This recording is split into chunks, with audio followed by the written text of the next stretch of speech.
जादुई टीवी। सुनो, तुम्हारे बाबूजी तो कब के गुजर गए। अब उनका जो सामान है वो पड़े पड़े कबाड़ा हो रहा है।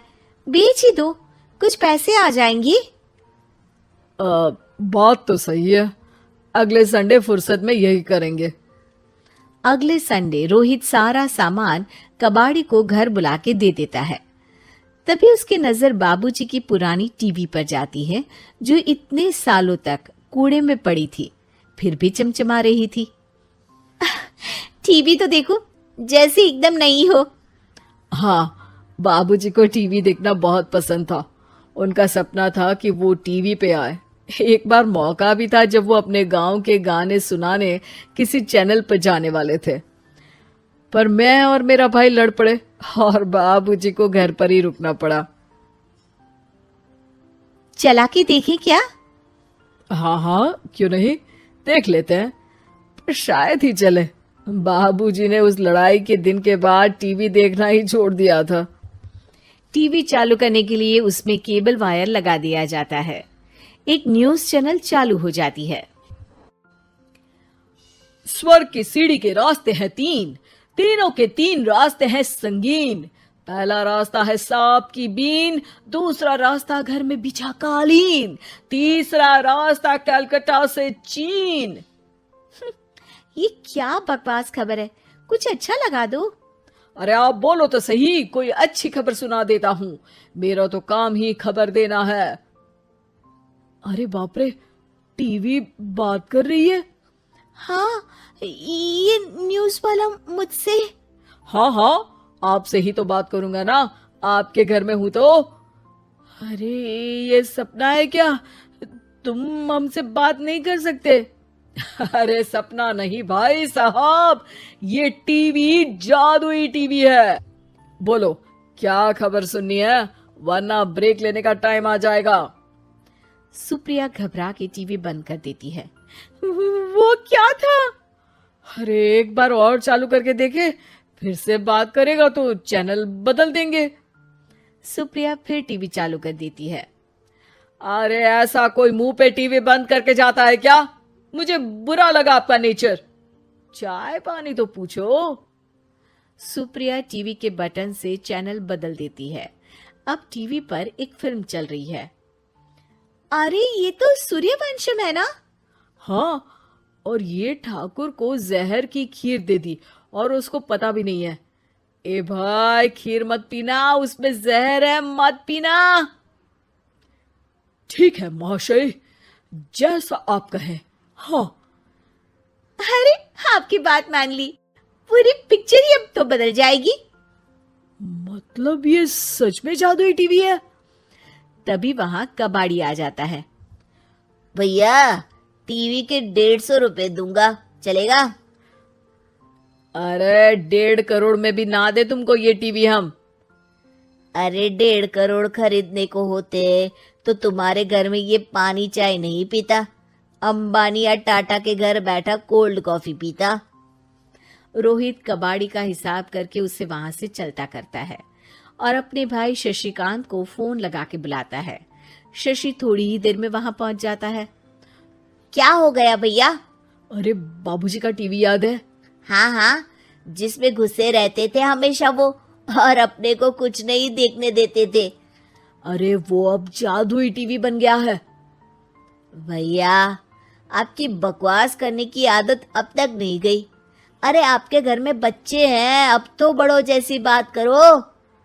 रोहित जाके टीवी चालू कर देता है। टीवी पर एक जादू का शो हो रहा है जिसमें एक जादूगर है।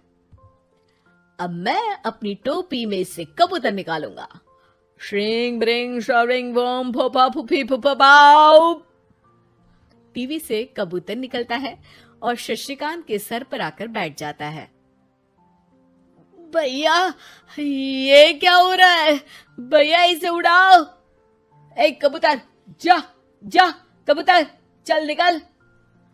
अब मैं टोपी में से सांप सुनते ही शशिकांत कांप जाता है और भाग के टीवी बंद कर देता है। भैया, सॉरी भैया, मैं समझ गया ये सच में जादुई टीवी है, पर एक बार और ट्राई करते हैं। पर भाभी, कोई दूसरा चैनल लगा हुआ, जिसमें डर ना लगे। सुप्रिया टीवी चला देती है और न्यूज लगा देती है। अरे कितने दिनों बाद मुझे याद आया, बताइए क्या खबर सुनाओ। और ये नया आदमी कौन है? ये मेरा भाई है शशिकांत। ओह यस, वही है ना जिससे तुम लड़ लिए थे किसी बात पे और तुम्हारे बुढ़ाओ पिताजी गुस्सा हो गए थे और टीवी को संन्यास दे दिया था। हैं? तुमको कैसे पता ये सब? इस टीवी में रहने वाले आदमी से लेकर कबूतर तक को तुम्हारे बाबूजी और तुम्हारी बातें पता है, इसलिए तो ये जादुई टीवी है। ये टीवी क्या कर सकती है वैसे? तुम जो मांगो दे सकती है, कहानी बदल सकते हो, खबर बदल सकते हो, कोई चीज मांग सकते हो।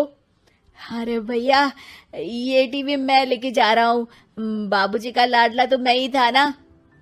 अरे ऐसे कैसे?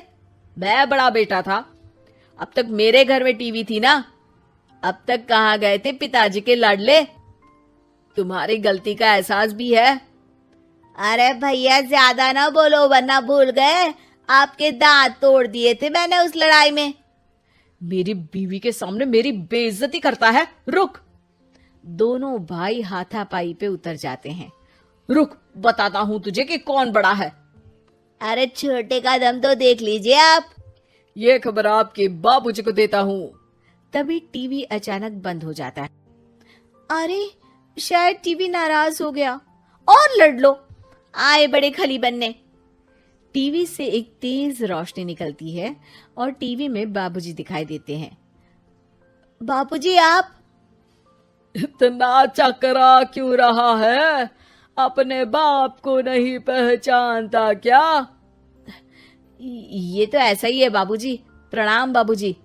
अरे चुप कर, तुम दोनों ही उल्टे हो। तुम्हारी वजह से मैंने टीवी में आने के सपने को छोड़ दिया, तुम्हारी लड़ाई की वजह से। और तो और, जितना मैं अपनी बीवी को नहीं देखता था उतना टीवी को देखता था, वो भी छोड़ दिया तुम दोनों की लड़ाई की वजह से। और अब मरने के बाद जब मैंने टीवी को जादुई टीवी बना दिया तो भी तुम इसका फल लेने की जगह लड़ रहे हो। अरे तुम तो लायक ही नहीं हो, अब तुमको बाबा जी का ठुल्लू भी नहीं मिलेगा। बाबूजी चले जाते हैं। टीवी बंद हो जाता है। रोहित और शशिकांत गिड़गिड़ा के टीवी के सामने हाथ जोड़ के बाबूजी को बुलाते हैं, पर टीवी सिर्फ धुआं निकालता रहता है।